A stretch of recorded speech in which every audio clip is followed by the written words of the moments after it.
ಧರ್ಮಸ್ಥಳದಲ್ಲಿ ನೂರಾರು ಶವ ಹೂತಿಟ್ಟ ಆರೋಪ ವಿಚಾರಕ್ಕೆ ಸಂಬಂಧಪಟ್ಟಂತೆ ಶಿವಮೊಗ್ಗದಲ್ಲಿ ಭಕ್ತಾಭಿಮಾನಿ ವೇದಿಕೆಯಿಂದ ಪ್ರತಿಭಟನೆ ಆಗ್ತಾ ಇದೆ. ಶಿವಮೊಗ್ಗದ ಗೋಪಿ ವೃತ್ತದಿಂದ ಡಿಸಿ ಕಚೇರಿವರೆಗೂ ಕೂಡ ಪ್ರೊಟೆಸ್ಟ್ ಮಾಡ್ತಾ ಇದ್ದು, ಮಾಜಿ ಡಿಸಿಎಂ ಕೆಎಸ್ ಈಶ್ವರಪ್ಪ ನೇತೃತ್ವದಲ್ಲಿ ಆಗ್ತಾ ಇರೋ ಪ್ರತಿಭಟನೆ ಇದು. ಮಹೇಶ್ ತಿಮರೋಡಿ, ಗಿರೀಶ್ ಮಟ್ಟಣ್ಣನವರ ವಿರುದ್ಧ ತನಿಖೆ ಆಗಬೇಕು ಅಂತ ಒತ್ತಾಯ ಮಾಡಿದ್ದಾರೆ.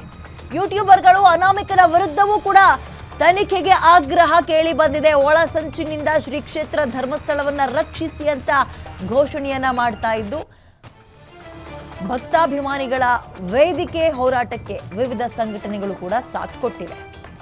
ಓಕೆ, ಶಿವಮೊಗ್ಗದಲ್ಲಿ ಆಗ್ತಾ ಇರುವಂತಹ ಪ್ರತಿಭಟನೆ ಇದು. ಒಳ ಸಂಚಿನಿಂದ ಶ್ರೀ ಕ್ಷೇತ್ರ ಧರ್ಮಸ್ಥಳವನ್ನ ರಕ್ಷಿಸಬೇಕು ಅಂತ ಘೋಷಣೆಯನ್ನ ಕೂಗ್ತಾ ಇದ್ದು, ಭಕ್ತಾಭಿಮಾನಿಗಳ ವೇದಿಕೆ ಹೋರಾಟಕ್ಕೆ ಹಲವು ಸಂಘಟನೆಗಳು ಸಾಥ್ ಕೊಟ್ಟಿವೆ. ಧರ್ಮಸ್ಥಳದಲ್ಲಿ ನೂರಾರು ಶವ ಹೂತಿಟ್ಟ ಆರೋಪ ವಿಚಾರಕ್ಕೆ ಸಂಬಂಧಪಟ್ಟಂತೆ ಶಿವಮೊಗ್ಗದಲ್ಲಿ ಇದೀಗ ಕೆಎಸ್ ಈಶ್ವರಪ್ಪ ಅವರ ನೇತೃತ್ವದಲ್ಲಿ ಪ್ರತಿಭಟನೆ ಆಗ್ತಾ ಇದೆ. ಒಬ್ಬೊಬ್ರೆ ಇದೀಗ ಇದರ ವಿರುದ್ಧವಾಗಿ ಧ್ವನಿಯನ್ನ ತೆಗಿತಾ ಇದ್ದಾರೆ.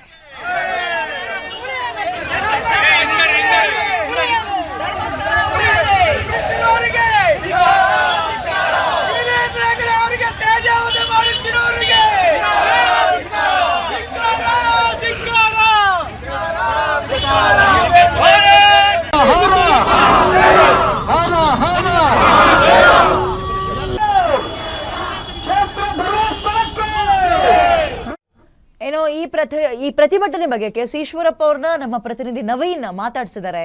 ಏನ್ ಹೇಳಿದ್ರು ಅಂತ ಚುಚ್ಚೆಟ್ ನೋಡೋಣ ಬನ್ನಿ. ನೂರಾರು ಶವ ಹೂತಿಟ್ಟ ಸಂಬಂಧಪಟ್ಟಂಗೆ ಅನಾಮಧೇಯ ವ್ಯಕ್ತಿಯ ದೂರಿಯ ಮೇರೆಗೆ ಈಗಾಗಲೇ ತನಿಖೆ ಕೂಡ ಎಸ್ಐಟಿಗೆ ತಂಡ ಮಾಡ್ತಾ ಇರುವಂತದ್ದು. ಇದರ ನಡುವೆ ಧರ್ಮಸ್ಥಳದ ವಿಚಾರಕ್ಕೆ ಸಂಬಂಧಪಟ್ಟಂಗೆ ಹಿಂದುತ್ವವಾದಿಗಳು ಒಂದಷ್ಟು ಸಂಘಟನೆಗಳು ಧರ್ಮಸ್ಥಳದ ಪರವಾಗಿ ನಿಂತಿರುವಂಥದ್ದು. ಮುಖ್ಯವಾಗಿ ಶಿವಮೊಗ್ಗದಲ್ಲಿ ಕೂಡ ಇವತ್ತು ಒಂದು ಪ್ರತಿಭಟನೆ ಕೂಡ ಧರ್ಮಸ್ಥಳ ಭಕ್ತಾಭಿಮಾನಿಗಳ ವೇದಿಕೆಯಿಂದ ಒಂದು ಪ್ರತಿಭಟನೆ ಕೂಡ ಮಾಡ್ತಾ ಇರುವಂಥದ್ದು. ಮುಖ್ಯವಾಗಿ ನೀವು ಕೂಡ ಗಮನಿಸ್ತಾ ಇರಬಹುದು, ಶಿವಮೊಗ್ಗದ ಏನು ಗೋಪಿ ವೃತ್ತದಿಂದ ಡಿಸಿ ಕಚೇರಿ ಕೂಡ ಒಂದು ಬೃಹತ್ ಮೆರವಣಿಗೆಯನ್ನ ಏನು ಮಾಜಿ ಡಿಸಿಎಂ ಕೆಎಸ್ ಈಶ್ವರಪ್ಪನವರ ನೇತೃತ್ವದಲ್ಲಿ ಒಂದು ಹೋರಾಟವನ್ನು ಕೂಡ ಮಾಡ್ತಾ ಇರುವಂಥದ್ದು. ಮುಖ್ಯವಾಗಿ ಈಶ್ವರಪ್ಪನವರು ಕೂಡ ನಮ್ಮ ಜೊತೆ ನೇರವಾಗಿ ಅವ್ರನ್ನೇ ಮಾತಾಡ್ತೀನಿ. ಸರ್, ಧರ್ಮಸ್ಥಳದ ಒಂದಷ್ಟು ಪರವಾಗಿ ಹೋರಾಟವನ್ನು ಮಾಡ್ತಾ ಇದ್ದೀರಿ ಸರ್, ಏನು ಹೇಳ್ತೀರಾ ಸರ್? ಧರ್ಮಸ್ಥಳ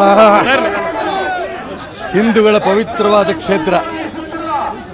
ಈ ಪವಿತ್ರವಾದ ಕ್ಷೇತ್ರಕ್ಕೆ ಅಪಮಾನ ಮಾಡೋದಕ್ಕೆ ಹಿಂದೂ ವಿರೋಧಿಗಳು ಎಡಪಂಥೀಯರು ಮಾಡ್ತಾರಂತ ಅನ್ಯಾಯವನ್ನು ಇವತ್ತು ಇಡೀ ಸಮಾಜ ಪ್ರತಿಭಟನೆ ಮಾಡ್ತಾ ಇದೆ. ಇಂಥ ಸಂದರ್ಭದಲ್ಲಿ ಶಿವಮೊಗ್ಗದಲ್ಲೂ ಕೂಡ ನಾವು ನಡೆಸ್ತಾ ಇದ್ದೀವಿ ಪ್ರತಿಭಟನೆ.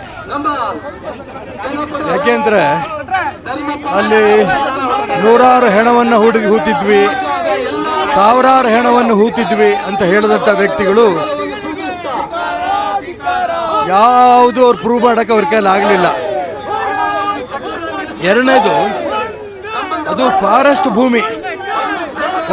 ಭೂಮಿನಲ್ಲಿ ಇವರು ಹೆಣ ಊರೋದಕ್ಕೆ ಅವಕಾಶ ಇಲ್ಲ, ಕಾನೂನು ಬಾಹಿರ. ಇಂಥ ಕಾನೂನು ಬಾಹಿರ ಮಾಡಿದಂಥ ವ್ಯಕ್ತಿಗಳನ್ನು ರಾಜ್ಯ ಸರ್ಕಾರ ಇಮ್ಮಿಡಿಯೇಟ್ ಅವ್ರನ್ನ ಅರೆಸ್ಟ್ ಮಾಡಬೇಕು.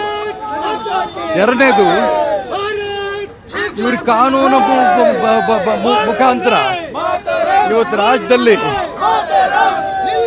ಅವರಿಗೆ ವಕೀಲರಿಗೆ ದುಡ್ಡು ಕೊಡ್ತಿರೋದು ಯಾರು? ಇದ್ರ ಹಿಂದೆ ಯಾವ ಷಡ್ಯಂತ್ರ ಇದೆ, ಯಾವ ಸಂಸ್ಥೆ ಇದೆ, ಯಾವ ರಾಷ್ಟ್ರದ್ರೋಹಿ ಶಕ್ತಿ ಇದೆ, ಯಾವುದು ಧರ್ಮದ್ರೋಹಿ ಶಕ್ತಿ ಇದೆ, ಇದೆಲ್ಲವೂ ಕೂಡ ಹೊರಗೆ ಬರಬೇಕು.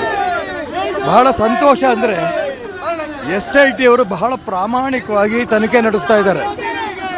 ಆ ಪ್ರಾಮಾಣಿಕವಾಗಿ ತನಿಖೆ ನಡೆಸ್ತಾ ಇದ್ದಾರೆ. ಇದು ನ್ಯಾಯ ಹೊರಗೆ ಬರಬೇಕು. ಯಾರ್ಯಾರು ಇದರಲ್ಲಿ ಸುಳ್ಳು ಆಪಾದನೆ ಮಾಡ್ತಾರೆ ಅವ್ರನ್ನೆಲ್ಲ ಅರೆಸ್ಟ್ ಮಾಡಬೇಕು. ಯಾರು ಅನಾಮಿಕ ಅಂತ ಹೆಸರು ಹಿಡ್ಕೊಂಡು ನಾನು 100 ಹೆಣ ಹೂತಿದ್ದೆ, 1000 ಹೆಣ ಹೂತಿದ್ದೆ, ಪೂರ್ಣ ಸುಳ್ಳು, ಅವನ್ನ ಅರೆಸ್ಟ್ ಮಾಡಿ ಅವನ ಬಾಯಲ್ಲೆಲ್ಲ ಬಿಚ್ಚಿಸ್ಬೇಕು.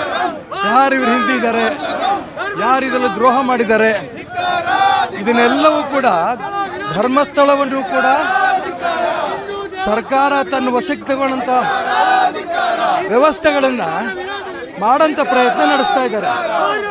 ಹಿಂದೂ ಧರ್ಮ, ಹಿಂದೂ ಸಂಘಟನೆಗಳು, ಹಿಂದೂ ಸಮಾಜ ಯಾವ ಕಾರಣಕ್ಕೂ ಕೂಡ ಧರ್ಮಸ್ಥಳವನ್ನು ಈಗೇನು ವ್ಯವಸ್ಥೆ ಪೂಜಾ ಪದ್ಧತಿ ಇದೆ ಅದರ ಪ್ರಕಾರನೇ ನಡೀಬೇಕು. ಯಾವ ಕಾರಣಕ್ಕೂ ಕೂಡ ಧರ್ಮಸ್ಥಳವನ್ನು ಸರ್ಕಾರ ತಗೋಬಾರ್ದು. ಧರ್ಮಸ್ಥಳವನ್ನು ಸರ್ಕಾರ ತಗೊಂಡ್ರೆ ಇಡೀ ಹಿಂದೂ ಸಮಾಜ ಈ ಸರ್ಕಾರದ ವಿರುದ್ಧ ಹೋರಾಟ ಮಾಡಬೇಕಾಗತ್ತೆ ಅಂತ ಎಚ್ಚರಿಕೆಯನ್ನು ಸರ್ಕಾರಕ್ಕೆ ಕೊಡ್ತೀನಿ. ನಾನು ಮತ್ತೊಮ್ಮೆ SIT ಅವರಿಗೆ ಅಭಿನಂದನೆ ಸಲ್ಲಿಸ್ತೀನಿ. ಮುಖ್ಯವಾಗಿ ಇದು ಮಾಜಿ DCM KS ಈಶ್ವರಪ್ಪನ ಮಾತು. ಯಾವುದೇ ಕಾರಣಕ್ಕೂ ಕೂಡ ಹಿಂದುತ್ವವಾದಿಗಳ ಒತ್ತಾಯವನ್ನು ಮಾಡ್ತಾ ಇದ್ದು ಮುಖ್ಯವಾಗಿ ಧರ್ಮಸ್ಥಳ ಯಾವುದೇ ದೇವಾಲಯಗಳನ್ನು ಸರ್ಕಾರ ತನ್ನ ವಶಕ್ಕೆ ತೆಗೆದುಕೊಳ್ಳಬಾರ್ದು. SIT ಕೂಡ ಉತ್ತಮ ತನಿಖೆಯನ್ನು ಮಾಡ್ತಿದೆ. ಅದೇ ರೀತಿ ನ್ಯಾಯ ತನಿಖೆಯನ್ನು ಮಾಡಿ ಅವರ ಹಿಂದಿರುವಂಥ ವ್ಯಕ್ತಿಗಳನ್ನು ಕೂಡ ಶೋಧ ಮಾಡಬೇಕನ್ನೋ ಒತ್ತಾಯವನ್ನು ಕೂಡ ಮಾಡ್ತಾ ಇರುವಂಥದ್ದು. ಕ್ಯಾಮ್ರಾ ಪರ್ಸನ್ ಸಾವಂತ್ ಜೊತೆ ನವೀನ್ ಕುರ್ದಾಳ್, ಗ್ಯಾರಂಟಿ ನ್ಯೂಸ್, ಶಿವಮೊಗ್ಗ.